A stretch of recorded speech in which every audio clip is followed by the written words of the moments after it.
yang ada di Karo ini.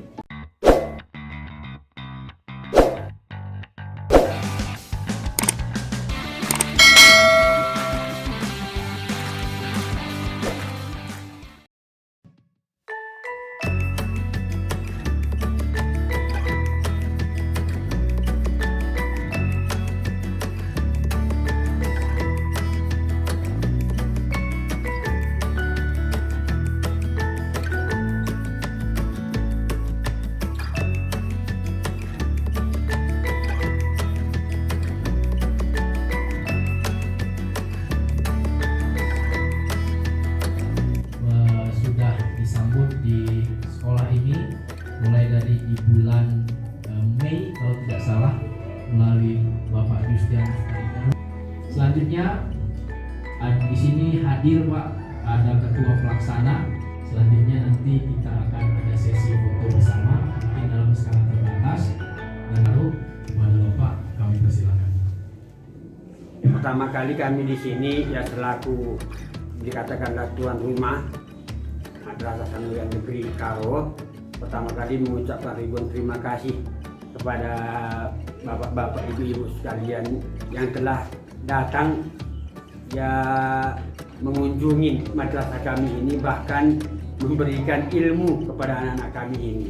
Nah, maka nanti marilah kita serap betul-betul belajar naku, kalianlah nanti ya perwakilan-perwakilan ke kawan-kawan kalian untuk nanti ya kalau memang ada yang berbakat ya mengajarin ya, jangan ilmu itu nanti serap sendiri, kalau bisa diapakan aku lagi biar menjadi amalan kita nanti ya, diajarkan lagi kawan-kawan. Nah, anandaku sekalian, kita hari ini bertemu dalam rangka nanti ada pengabdian kepada masyarakat. Dosen itu memang harus salah satu tugasnya adalah mengabdi kepada masyarakat gitu ya. Bukan cuma mengajar, meneliti, tapi juga mengabdi. Pengabdian ini judulnya perwujudan pelajar Pancasila melalui penguatan kompetensi menulis folklore berbasis digital bagi siswa di Madrasah Sanawiyah Negeri Karo gitu. Kenapa kemudian mengambil tema Pancasila? Karena saya pikir kalian selaku generasi bangsa perlu dikasih dasar untuk memahami Pancasila gitu ya. Memang sekolahnya berbasis agama, tapi saya pikir agama dan Pancasila itu saling berkaitan.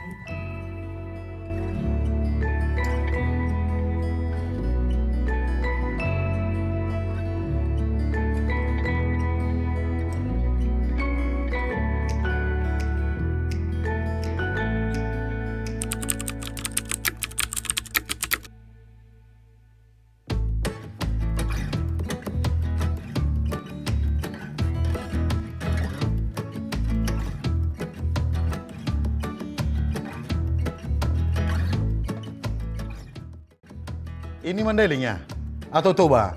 Ada yang Toba? Oh iya ya. Kalau bisa tahu kalian lahir di Kawanjahe atau lahir di tempat lain? Berarti kan akhirnya bahasa Karo. Sitik-sitik nih. Ya, karena begini. Kadang-kadang jangan kalian pikir orang yang berpendidikan tinggi itu hebat kali dalam berbahasa, tidak gitu loh. Karena saya lahir di Barujahe saya, anakku. Kadang-kadang bahasa saya campur-campur. Meskipun sama mahasiswa kadang-kadang bahasa saya bahasa Karo gitu, campur bahasa Karo saya dengan bahasa Indonesia gitu. Oke. Ini namanya instrumen surdam.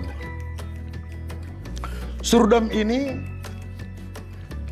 bisa ku lihat mata kalian ini dari sini nakku ini. Berlobang ini. Masing-masing kelihatan seperti teropong gitu ya. Cara meniupnya seperti ini.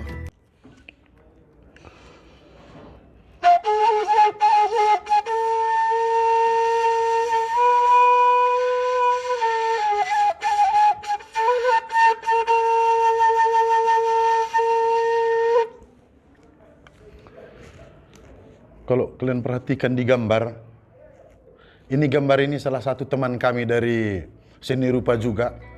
Satu prodi sama Pak Ade Cerah ini, namanya Raden Burhan yang melukiskan ini sama saya ya. Kalau dulu ada dua wilayah yang dikenal pada masyarakat Karo ini. Di masyarakat Karo inilah dulu kita cerita. Kedua wilayah itu yaitu wilayah timur dan barat. Timur itu kalau bahasa Karo itu namanya Kepultaken, nakku. Kepultaken itu sama dengan matahari Pulta. Tahu kalian matahari Pulta ya? Matahari terbit sebelah sana atau sebelah sini? Sana kan? Berarti masih sama dengan Barus Jahe, kawan Jahe ini kan kayak gitu. Sebelah sana. Ya. Kita fokus sekarang hanya ke wilayah matahari Pulta. Itu timur ya. Karena barat nanti lain lagi ceritanya. Jadi kira-kira seperti inilah dia digambarkan teman saya yang dari seni rupa itu. Seperti yang dilihat ini. Nampak semua anakku ya. Saya akan mulai dengan suara surdam ini di sebuah kerajaan timur pada masyarakat Karo. Ketika itu hari masih pagi.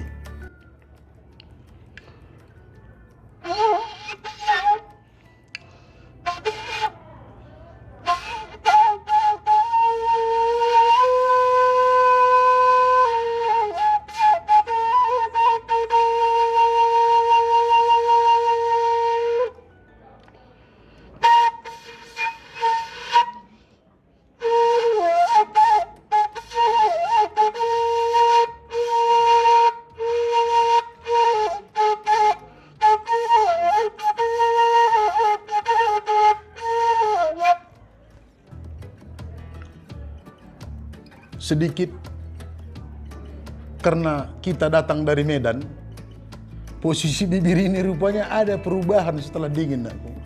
Jadi suara surdam ini pun surdam ini pun dia berubah gitu loh. Inilah dia iklim gitu ya. Berbeda memang posisi kulit kita ini ketika kita di hawa panas dan ketika kita di hawa dingin gitu.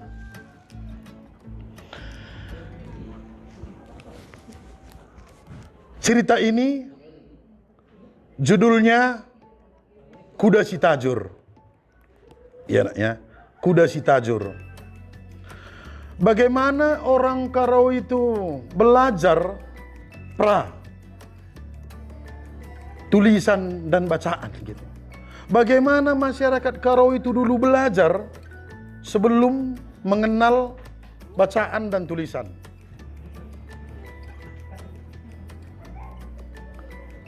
Biar nanti enggak berulang-ulang lagi, udah bisa nanti kalian membayangkan seperti apa cerita ini akan diadopsi untuk belajar musik, terutama kulcapi. Oke.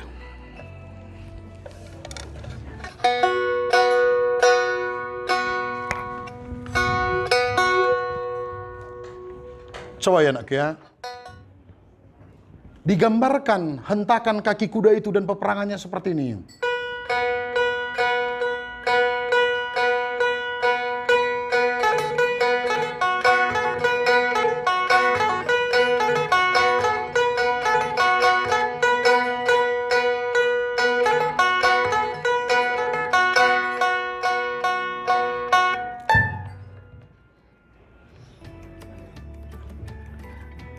Inilah suara tembakan yang digambarkan di dalam cerita ini. Tapi wujudnya di dalam kulcapi seperti ini.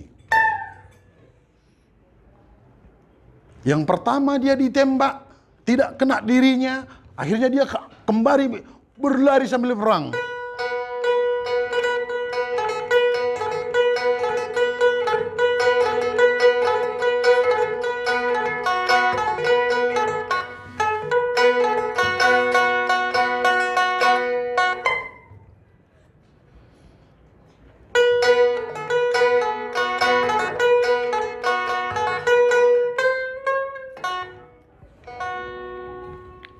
Disinilah jatuhnya si Tajur.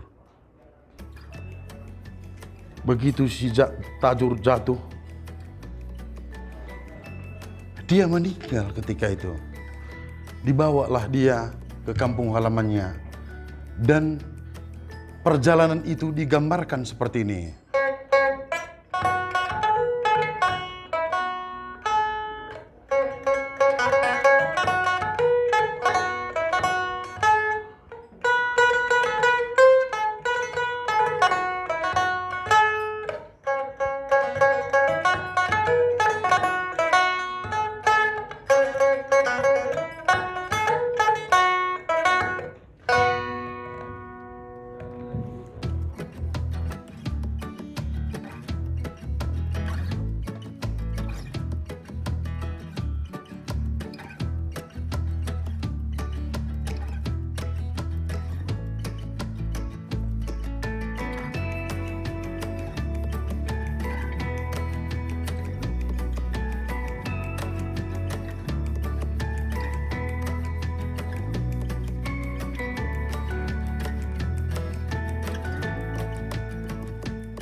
Kalau saya Pak masih merangkai ceritanya Pak. Kalau gambarnya belum ada saya buat.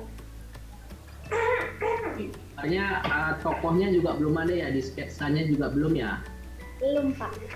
Oh, dialog-dialognya sudah ada dibuat? Sudah. Sudah, oke. Udah, kita lanjut.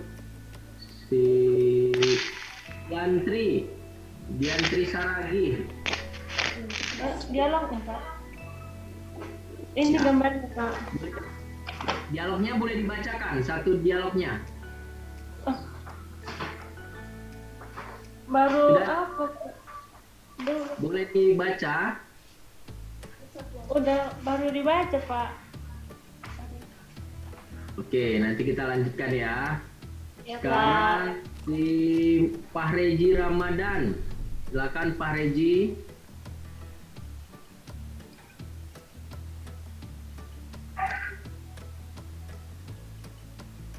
Fahreji nggak standby ya? Oh ya, Pak Reji, suaranya di unmute kan Pak Reji? Masih mute.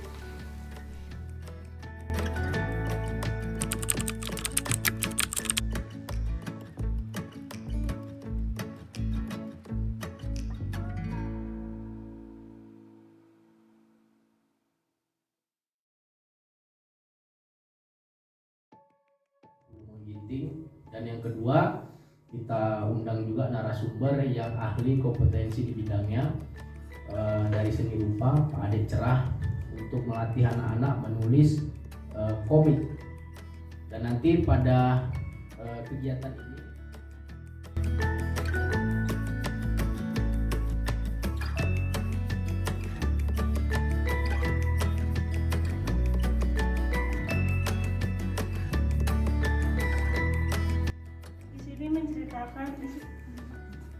Di sini menceritakan tentang keluarga yang memiliki seorang ibu yang sudah tua. Lalu di desa itu sedang ada pesta. Di pesta itu sang ibu tidak bisa ikut karena karena tubuhnya tidak kuat lagi. Lalu di rumahnya tidak ada makanan. Oleh karena itu suaminya meminta agar menyuruh istrinya membungkuskan makanan untuk ibunya dan mengantarkannya. Lalu ibu mengatakan pada anaknya untuk mengantarkan makanan yang telah dibungkusnya untuk neneknya. Karena memang kalau sekarang ini Naku, bangsa yang maju itu Naku, bangsa yang tidak melupakan sejarahnya. Pak pendapatan yang dari LPPM Unimed gitu ya. Kemarin beliau kan tidak hadir, nah ini ada bersama kita. Kemudian Pak Justianus juga yang masih setia mendampingi, terima kasih. Pak pendapatan perlu dijelaskan bahwa ini kunjungan kami yang kedua, kalau yang kunjungan yang datang gitu ya. Kemarin itu tanggal 6 Juli kemudian kami melakukannya secara daring via Zoom itu di tanggal 17 Juli. Baru yang terakhir ini kita datang terus sekaligus evaluasi dan penutupan di hari tanggal 27 Juli. Seperti tadi sudah dijelaskan oleh Pak Ahmad Yudi bahwa kemarin kita sudah menghadirkan narasumber yang memang berkompeten di bidangnya untuk cerita rakyat Karo, itu Pak Pulumun Petrus Ginting, doktor. Kemudian yang berbasis digital itu Pak Ade Cerah yang basisnya adalah dosen seni rupa. Ya, itu yang ingin saya tegaskan. Kemudian saya mengucapkan terima kasih sekali atas atensi siswa MTSN Karo Kabanjahe ini, sebab saya tidak menyangka bahwa mereka bisa menghasilkan sebuah produk berbentuk bahan komik cerita rakyat yang kemudian dijadikan komik. Kita selama ini mungkin membaca cerita rakyat kan hanya bentuk narasi cerita gitu ya, tapi kemudian sudah diajarkan oleh Pak Ade lewat visual, menggambarkan bagaimana tokohnya, kemudian alurnya, kemudian latarnya dia gambarkan itu real jadinya. Jadi ada ketertarikan dua, melihat dari sisi cerita, kemudian melihat dari visualnya, gambarnya gitu. Jadi mudah-mudahan dengan hadirnya PKN ini, kami berharap bahwa siswa itu makin menyukai agar tidak hilang cerita rakyat tadi, kemudian makin menyukai dan makin bangga dengan budaya masing-masing yang ada dari daerahnya masing-masing. Gitu harapan kami yang dari Unimed ini. Yang pasti bersinergi juga dengan guru bahasa Indonesianya Pak Justianus. Mudah-mudahan ini nanti bisa menjadi hasil produk ini bisa menjadi sebagai media untuk kemudian mengajarkan materi cerita rakyat. Itu harapan kami dalam PPKN.